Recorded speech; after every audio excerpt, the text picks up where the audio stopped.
Okay, so what we're going to be doing today is shiplapping an interior wall. Now we have primed 5 1/4 nickel space shiplap. They stack on top of each other, as you can see, but since they're only primed, we have to paint them. So we've chosen our paint color. If you have a sprayer, you can spray it. You can do hand brush if you want, though I think you probably wouldn't like to see the strokes of that. So we're just taking little tiny rollers right here. Okay, about 3/8 inch nap, and we're gonna roll them the color we want, 2 coats, and then we're gonna be good to go, start putting on the wall. Okay, so we're gonna start setting our shiplap here. Now, you'll notice on the wall, I have my laser level set out. You can do this without a laser level also. My shiplap is 5 1/4 inch, okay? Now, I know my subfloor is level, but I'm still gonna follow a line here. So what I'm gonna do, my laser, I will adjust. What I'll do is I will set it a tiny bit off the ground in case there's any fluctuations. I'm gonna set it at 5 3/8. So if I wanted to now, I would just take my 6-foot level, put it on that line, draw a line across the whole thing, and that'll be where I start my first board. I'll probably put some shims underneath just to make it reach there, nail it in, and I can start going. I'll just use my laser level to play it safe. That way when I set my first board, I can go ahead and double check that it's good, and I can go from there, periodically checking level. So let's begin, let's set that on that mark. So we have a mark on our wall, okay, right here, about 5 3/8 of an inch off subfloor. We're gonna go ahead and draw a level line, make that the top of our first shiplap board that's gonna go in. So, I'm gonna take a big level. Calm, can you get a hand on one side, please?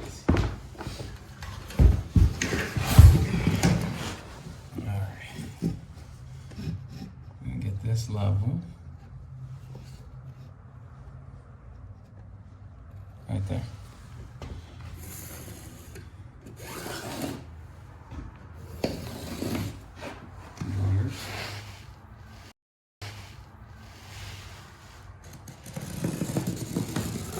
There we go. And we're going to continue it all the way over.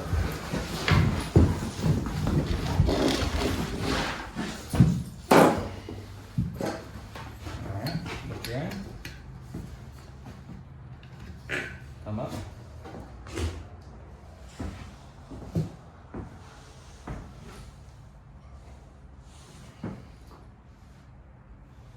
There's our level line to start with for our first board.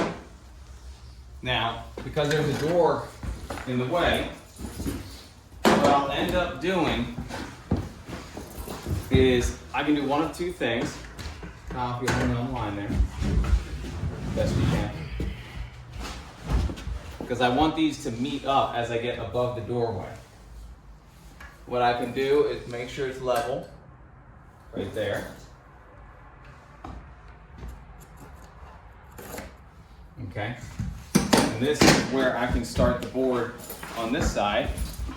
I can also put a laser level on this, which I will do to check after I get a board or 2 in to see where I'm at.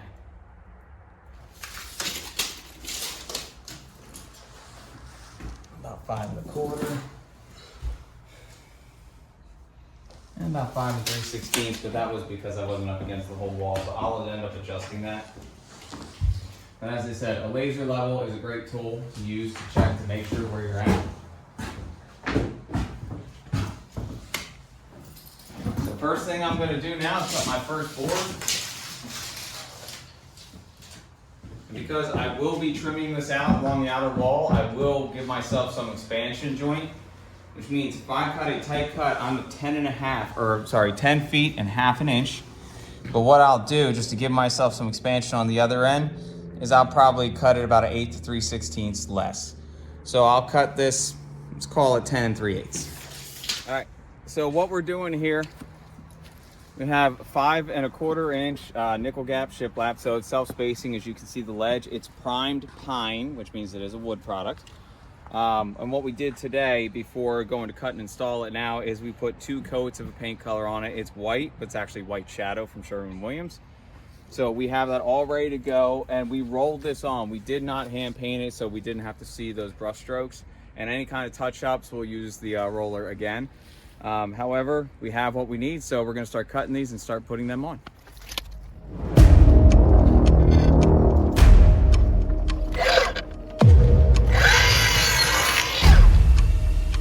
Okay, so when we go to install this, there's really no trick to it here. You gotta make sure you're level. That's the whole reason for the level line that you start out. Once you're in good where you wanna be, you're going to try to find your studs. But because we have OSB backing, we kinda almost don't need it, but we will. And then we're gonna take 16 gauge finish nails and we're gonna put them in the lip here, and that's what's gonna hold it. And we're gonna stack the next one and keep going. All right, so let's set it in place, see where we're at with the line. Now, if you give me a hand, please.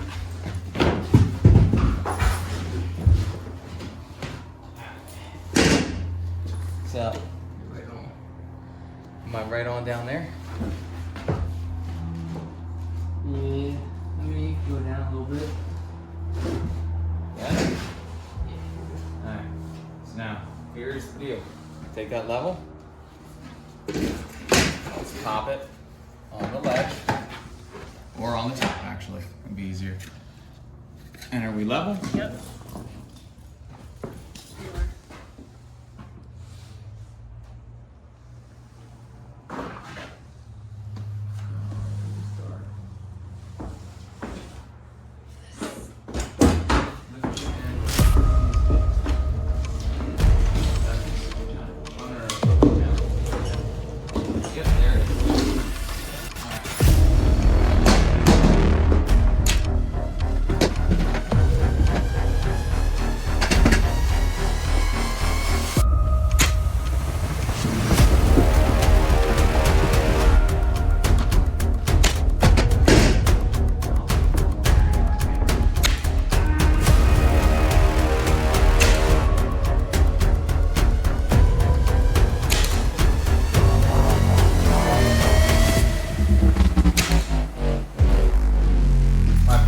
Is in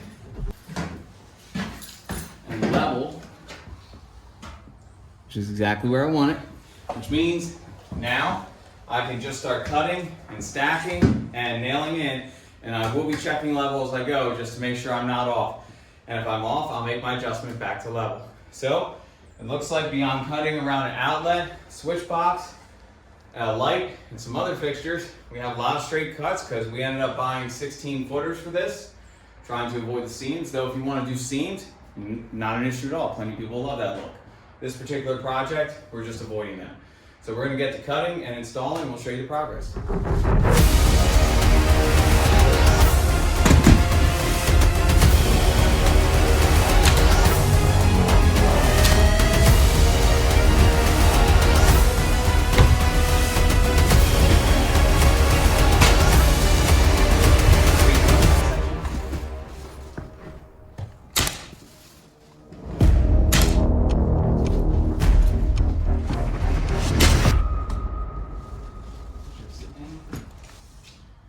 You want me to hold it on to Hold it to the, yeah. to the cladding? Yep.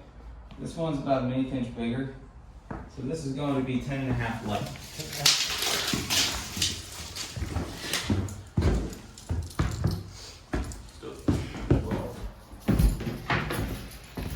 All right. So what we're doing, this piece will stack on the one beneath of it. We're pushing into the wall and setting it down. It's self-spacing. So our first one being level should find its own space, and we go from there. But we will still check for level. Then we go ahead and secure it in.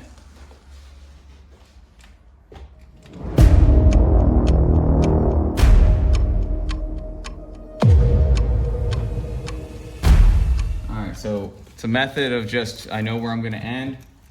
So from there, I'm gonna measure to the outside of the box. And from this, I'm gonna measure to pretty much the outside of the box. So this will be,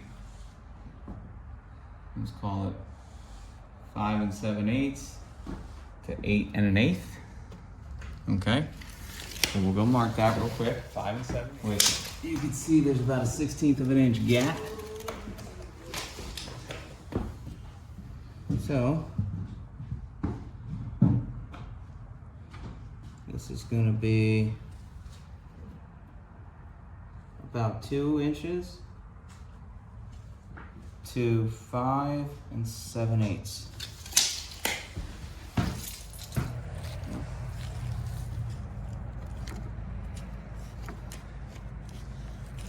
And actually 5 7/8 is going to come into the next one. So if I could have a square or straight edge or something.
Alright, so I'm working on the trim, the quarter round trim to go along the wall for the shiplap to cover any kind of cuts and expansion gaps. So the key is finding your angles and any kind of, cutouts you have to do along sunroom walls to start with. That way you don't just keep going back and forth. So I found, because I have a 412 pitch roof is where it starts going, both of my cuts being roughly 35.75 degrees on opposite miters will match up and give me that 412 run. So I have a nice tight miter. However, because there is on the vinyl cladding on the sunroom bumping out, I have to put a 45 on the back and another 45 on the back just to clear for that cutout. You'll see when we put it on there. Also trimming off, now this piece actually broke, but I'll know where I had to trim out for the thickness of that vinyl cladding so the rest of my quarter round can line up tight. So we'll go in the room, kind of show you what I'm looking at here. All right. So you can see I have the roof piece. The top side is 45.